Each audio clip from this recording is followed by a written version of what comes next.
welcome to my channel. My name is Kelly, and today I am going to be doing the Get Outside with Books tag. The original tag was done by Sandy at MsReads a lot.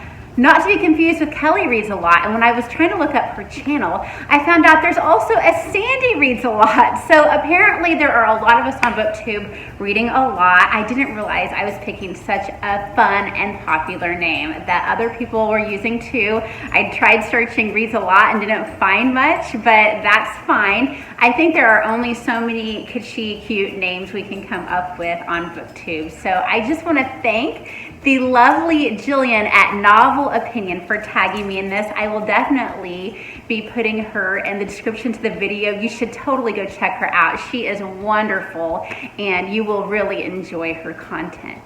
So let's get to the prompts. The first prompt today is Into Thin Air, and that is a book about people who are scaling Mount Everest.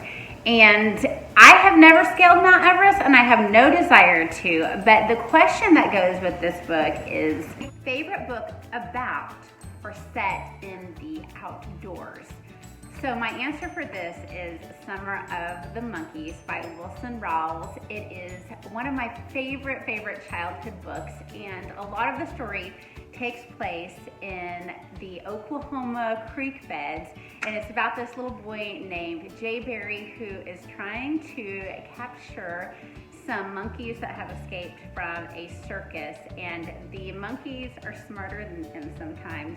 And it actually ends up just being a really heartwarming tale of this little boy and his family relationships, especially his relationship with his little sister who is dealing with a lot of health issues.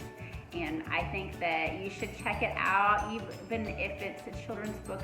A well-written children's book is one that anyone of any age can enjoy. The second prompt is Winter Dance, and this is a story about a man who is trying to learn how to run a team of dogs and sledding, and he's getting better and better at it as he goes on. And for this question, the question that goes with this book is, do you have a hobby or a skill that you keep attempting even though you aren't particularly good at it? Can I just poke fun at myself for a minute? How about I say editing videos for YouTube? I'm brand new at this, guys, and I am having so much fun doing it. I actually do know what a very high professional quality videos are supposed to look like from my past jobs, but I've never been in a position to edit my own stuff or deal with sound issues. So I will get better equipment as I go along. I will get better at editing videos as I go along. I'm committed to perfecting this, and I am going to keep working on it until I get it down. So stay tuned because it's going to happen eventually. So the third book is Wild, and this is a story about a woman who she ends up hiking like 1,100 miles as a great journey she's taking in self-discovery after a very painful loss in her life, the death of her mother. And the question that goes along with this is recommend a book where the central theme is grief. And I'm going to go as old school as you pretty much can on this and recommend the book of Lamentations from the Old Testament in the Bible. I think that any version of Lamentations is actually, it's very sorrowful. It's, as the name is, Lamentations, it's very sad in a lot of ways, but it's poetic and it's beautiful, and it is underlined with hope. So the fourth book is Into the Wild, and this is about a man who survived in Alaska wilderness for like 113 days. I don't want to spoil exactly what happens with this, but it is definitely a survival story, and he was off the grid for a very long time. And the question is, does the idea of going off the grid appeal to you? And the answer is no. I like my hot showers too much. I like my washer and dryer too much. I like having plumbing way too much to go off the grid. I mean, a family camping trip might be okay, but I don't believe I want to live without hot running water in my washing machine in my life. I think that would not be fun. I will be very honest with you. So the fifth book is A Walk in the Woods, and this is about a man who is retirement age and he wants to go hiking the complete Appalachian Trail, and his wife says no way, and then she agrees to let him do it if he goes with a buddy. So that's what the story is about, and the question that goes along with this one is, what is a book about an interesting friendship? And two books came to mind with this one. The first one was The Great Gatsby, which of course is a very famous classic story. And I was thinking about the relationship, kind of a strange relationship between Jay Gatsby and the narrator of the story, which is Nick Carraway. Nick, his story isn't really being propelled. We don't really understand completely what Nick wants out of life, but we do understand that Gatsby is someone that thought the American dream was about wealth and success, and he's really unfulfilled and unhappy. And I think that it's a very interesting dynamic between Gatsby, who is very wealthy, very has what everybody wants to come to his parties, and Nick is just a simple guy who's not doing very well in his career, but he doesn't really have an ulterior motive with Gatsby, and I think that's why they developed this interesting friendship. And the other one that came to mind was another children's book, The Secret Garden by Frances Hodgson Burnett. It is one of my all-time favorite children's stories, and I just think that the relationship between the little girl, Mary, who has lost her family and has come to England, and she makes friends with this little boy, Dickens, who is of the moor and is not necessarily educated, or he has, she's of class, he is not.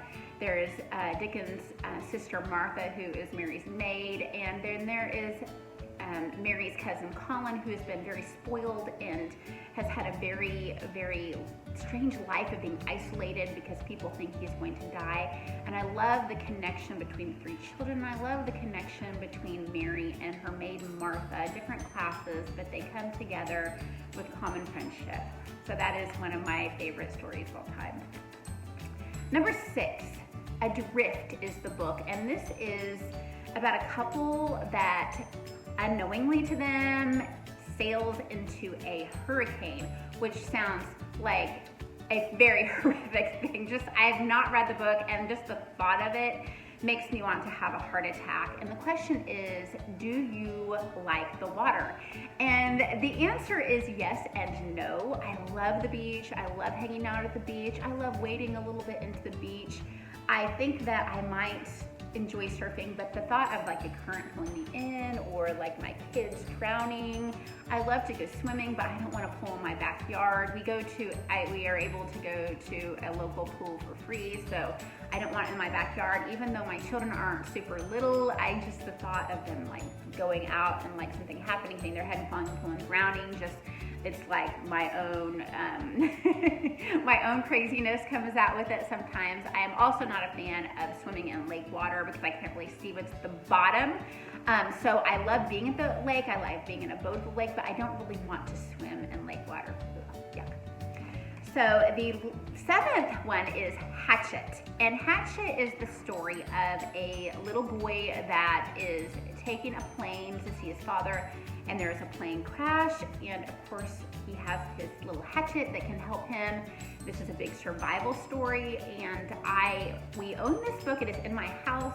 It is for my son, and I have been putting off reading it because survival stories are really hard for me. They stress me out. I did like the show Lost, which I know, but they kept getting things given to them on this island by the weird forces and stuff. So that wasn't really very stressful for me. But there are a couple that came to my mind that really strike me as survival stories. One is another children's book, The Island of Blue Dolphins, and this is a story I read when I was a little girl, and it is about a young lady she's off this island off of California, and all of her tribe ends up leaving her there, and she survives for many years all by herself. So that is a story of resilience, and I think it's a great one. The other story that came to my mind is A Hiding Place by Corrie ten Boom. She was a Christian lady who hid Jews during Hitler's horrible reign of terror, and she ended up being picked up and discovered and taken to a concentration camp, and it's just about her faith and how she survived that horrid experience and came on the other side of it.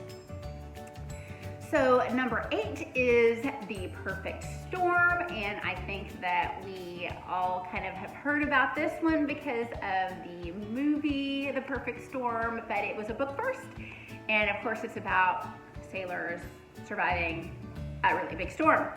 And the question is, do you like storms? And for the most part, yes, I really do. When we used to live in California, and they were very rare, so we would be excited when there was a little thunderstorm. I tend to really like it when there's a little bit of a thunderstorm and get relaxed, and it is a good time to be cozy and read. Although I do live in Tornado Alley, so we have to watch them very carefully. A nice storm can suddenly become a nightmare. I have been in the state of Oklahoma twice when we've had big storms many miles from me, but in Moore, Oklahoma, and they have been devastating and horrific. So I am a fan of nice thunderstorms, but not a huge fan of tornadoes. Thank you so very much for watching this video today. It's my turn to tag someone now. I'm so new to YouTube that I don't know that many people yet, but I found someone yesterday who I saw does a tag every Tuesday, so I'm going to tag her. Her name is MJ and her channel is Reading This Life. I hope she would like to do this, but I will leave her information in the description box for this video. Thank you so much, and I hope that you get to read a lot.